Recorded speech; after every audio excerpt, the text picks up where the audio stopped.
another episode of Outcast Icons, and so about what I was saying in the last episode about the way that this seems to just go up and down in form based on who and how many injuries we've got. Well, our injuries problem sort of dried up towards the end of in the start of the last episode against Derenay. We kind of had nearly a full complement back, and we managed to earn ourselves a draw. And since then, my God, it's been an absolute revelation, and yet again, I don't know how this happens. However, there has been some more bad news on the financial front, and that is the fact that the board have now reduced my wage budget by another £1,000 a week, which means that I'm now in the red on my wages, even though we weren't before, and now we can do nothing about it. So we're actually going to be losing even more money now, despite me not even signing anyone. We're in some serious shit financially, but we're still going to give it our best. And I think with a full strength team, we're actually still one of the best teams in this division. And I think I figured out a way to play away from home. Not away from home. That second tactic. I think I figured out the style, and it's going to be a sort of shoot a lot and direct sort of approach where we flood the midfield, but we still end up with a lot of possession when we play it, amazingly, despite shooting a lot and having long balls. It's weird, but I think it's because we're flooding those areas. So anyway, we'll take you through the results that we've had this month, of course. So we started off, having got that 2-2 draw, we went away to second place in the league, Adonis, and played brilliantly. I cannot stress how good we played. We played that style, one up top, we put Catania up top on his own, and we played long balls, basically, and had shoot on sight on, basically, and we were just the better team. Constanti put us in front with a lovely goal. Then Catania made it 2-0 from a mistake before Bamachas. Then they changed their system to a 4-4-2, which meant that I immediately switched to our 4-4-2 diamond, and it just enabled us to keep control of the game. Christos Bamachas made it 3-0 before a late goal from Christoforos Themistoklios got one back for them, but it doesn't matter because we'd beaten the second place team away from home, and suddenly, I felt a weight lifted off my shoulders, because believe me, it's been it was a stressful time losing all those games in a row, but we had that sort of problem last year as well, and we overcame it, and that's what we've been doing this time too. Next up was at home against the bottom club, Asia, and they played that same kind. So we played our different system, basically, and we shot a lot and we scored a lot. We scored 3, and yeah, it worked well. Again, we limited them. Their first shot actually came in the 90th. Sorry, not first shot on target came in the 90th minute and was a good opportunity for them to get one back, but it wasn't enough. 2 more for Catania and 1 for Georgios Ciprianou. Pretty much 2 of our best players making sure to get themselves on the score sheet. It was glorious. Suddenly you're on back-to-back wins, unbeaten in 3, and starting to climb up the league, because we hadn't fallen that far, and a good run of games we knew would get us right back into that battle for the title, and that's basically what we've done. And Catania's started scoring even more, if anything, than before. Next up, away at Omonia, and things continued much down the same route. This time, though, it was against 4-3-3 actually against this one. So we went back to the diamond system, and again dominated the possession in this one. They didn't even get a shot on target this time. This time, Giovanni Galea put us in front before a Georgios Constanti penalty wrapped it up, and a Marius Sotiriou goal, a long ranger actually from the centre back. He'd gone up for a corner, the ball was cleared to the edge, and he just had a pop and made it 3-0. So back to back 3-0s. I think. Wait, no, was it? Yes, so it was. A 3-1 and then 2 3-0s. Suddenly, 1 goal conceded in 3 games, looking solid as a rock and having a lovely time of it, basically. And that was the crucial thing there, basically. Next up, though, away at Othellos, who were, of course, third. No, they were 6th in the league, so just below us. But we went there and we won, basically. They played a lot of long-range sort of stuff, lots of long-range shooting. We bided our time well. Giovanni Galea put us in front before Christakis Papetru, who came off the bench to replace the injured Angelo Catania, who got a bruised rib.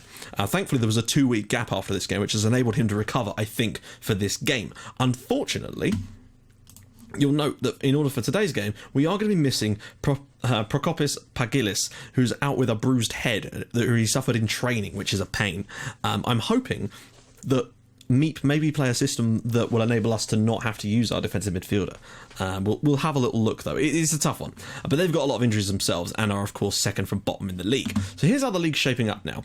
We're into second place. We've got 26 points. We're 3 off the top, just in behind Arimi. But as you can see, it's so tight at the moment still. We're 11 points clear of the relegation zone. Now, that's fine. But it's those other spots. We're actually only still sort of 5 points above Carmio Tissa at the moment. It's very, very tight in the middle, just like it was last season, in fact. It's still looking incredibly tight, but if we can just get a good run going and stay fit, if we can keep the players fit, I think there's a real chance of us extending this run. For now, but we've got that really tough run of games against some of the bigger sides coming up. Teams like Arimi and Paphos and Derenea and those sort of teams. We've got those games coming up soon, and if we can keep the full team fit, you just never know what we're capable of. At the halfway stage, well, just above the halfway stage anyway, we're looking solid. We're one of the top scoring teams. In fact, I think the second best scoring team in the league. Defensively, we've been a bit poor, but that's because when things go wrong, we don't have enough players. They just go horribly wrong. Now, in the last match, we haven't really shown any signs of slowing off. Unfortunately, there's the injuries a little bit, so I'm hoping that... It was almost like, I wouldn't say predicted because I didn't, but like the way that you can always feel the tide turning, and it was like that. That little comeback we put on to get that extra point, and then we've gone and won 4 in a row since then. It's really strange how the momentum in this league is really important, and if we can keep this momentum going, we've got to try and stay on this run as long as we physically can, basically. I haven't done a squad report for a little while, so we're going to do that now. So top scorer is Angelo Catania with 11 goals so far this season, which is pretty damn impressive. In behind there is Galea. Now, weird thing is, Galea's been complaining about not getting enough game time. He's played 15 matches this season, 9 of which he started. I'm not entirely sure you can make a complaint there, son. Constanti's got 4, most of which are penalties, I think. As for assists, Nicolau, Cipriano, and of course Constantinu have 4 apiece, man of the match. Catania with 4 of those. Yellow cards, Pagales, unfortunately, with the most, with 4. Red cards, just the 1 for Constantinu. Average rating, Catania is obviously miles clear. Key aerial challenges, Sotiriou with 17. Key passes, 41 for Nicolau, important. Constanti's up there too, though. Key tackles, Sotiriou and Constantinu are up there as well. Interceptions, 150 for Sotiriou, and of course value the most is Nicolas Constantinu, and you can fully understand that. He's 16 years old, and I think, you know, unfortunately we can't play him in his sort of natural role very often, but I'm going to try and maybe train him for these wide positions just because we need that extra support at the moment. I'm not actually training him there, but he is getting played there quite a lot, so let's just see what system they're going to go with today. They're going with that style, and I think that means we're going to go with our slightly changed lineup today, which is going to be quite useful because it means we don't have to worry about missing Propalkis, or whatever his name is, I've forgotten. So that's important because I can't, if these two are central midfielders, we might fancy it, but the fact that they've got them dropped so far back means I think we can go a bit more... I want to try and flood this area with players rather than trying to use a diamond, because if we use a diamond, then it'll all get caught up in this sort of area. I'd rather have it a little bit further back and try to play around. So hopefully, when we played against this system before, we've won. So we're going to switch to this system, switch a few things around, and of course there's still a bloody defensive midfielder in this system, isn't there? Of course. But at least in the midfield, things will look a little bit more, you know, rounded. You know, Nicolau up top on his own, which is surprising. Catania and Galea, really? Nicolau? Is that really wise? Nah, we're going to put Galea up front on his own. He's a better striker, I feel, personally, than Nicolau. Unfortunately, we've got no one else that can play defensive midfield in this entire club, and I don't even think we're going to get a youth intake this year, which is worrying. But at least the midfield area, with the 2 Constantinus and the 2, so 1 Cipriano and Pavlu on the other side, is at least looking a little bit better. So I'm not too... It's just this area that worries me a little, but I'm hoping that we should be good enough to overcome them anyway. Now, you notice the changes I've made. We've got more direct passing and exploiting the flanks. We're closing down more, but with a lower tempo, and we're shooting on sight. That is basically the only instructions I've been using for this new system, and so far, so good. However, today is going to be a good test of that. In a game we're expected to win, we're kind of been forced into the changes, but of course, because it doesn't really matter who plays in that defensive midfield role at the moment, because they're never going to be anywhere good enough, then we can switch to the other system if we need to anyway. And that's the crucial thing. If things don't work out, we can switch, and we may have to, but let's just hope that we can get another win on our... You know, if we can get a 5th straight win in this livecom game, and it's winnable, it's against MEAP, you know, they're a bottom of the table type of club, so hopefully there's every chance we can do that today. But if things start to look a bit like they're going to turn south, we will switch the system up. You know, we'll give it half an hour and see how things are, and then it doesn't matter if we concede early, then... Oh, for fuck's sake. Oh... And just back to this again. That's so poor. Firstly, the ball going over the head, that's something you see a lot at the lower levels, and it's so frustrating to watch, but you just seem to get it all the time. Like, it's right there, and you've just not even bothered to jump for it. Then, goalkeeper's positioning is shocking. Just allowing that near post. You should never be beaten at your near post like that. Hopefully that was just sort of a blip to start the game. I really hope so. We've got to score 2 now, but then again, they're a poor team. So hopefully we've got that in us, and we've got a strong enough lineup out there. Constantinu, could he run any slower? Lovely old job. We might have to change things up a little bit. Which, oh, for fuck's sake! All right, guys. Well, it looks like we're about to head on another downward spiral. So I would assume that this is going to be the beginning of the next downward spiral. It would seem, which is a shame because we've been on a good run lately, and now we're going to have to bring him on because it's the only player we've got. We're just so lacking in depth at the moment, but we can't bring anyone in. Let me just see. More long ball. We are playing long balls. That's weird. This is a long ball tactic. It's direct passing. It's the whole point. We're not pumping it into the box or anything, but for now it's not looking too good, but we'll just sort of give it a little bit more time to adjust. Oh, well, that's a bit better. It's a couple of shots, but they're all long shots, unfortunately. I'm tempted to change the system at halftime and go with something a little bit more. I mean, we're having shots, but as you can see, most of them are from long range. I think we need to impose ourselves on this team a little bit more and try to be, we're the home team, and maybe we should just go for it a bit more in this second half. So we're going to switch to the legacy tactic. Not much really I can do about that, unfortunately. We're going to have to bring on Catania to play up top there. Nicolao is already in his good position, so that's fine. I'm going to switch to attacking though, because I feel like we really do need to push on in the second half. Like we've had an injury, a poor goal conceded, and I'm starting to worry if that is maybe just going to be the start of another one of these poor runs we go on, which is disappointing really, because we've been playing so well lately and it's just been nothing like this. Actually, I can't make another substitution yet, really, can I? I'd rather wait. We're just struggling to get the shots on target at the moment, even with the changes, which is a shame. Damn it. Oh, really? Oh, that was a big miss. I was going to say, that should be a clear-cut chance, surely. I mean, they've only hit the target once themselves, but it's the one that matters at the moment, and... mate, this is a tough one at the moment. It's just... I mean, we need to save some of the energy at the back, I suppose, but it is difficult to know what to do in these sort of situations, because...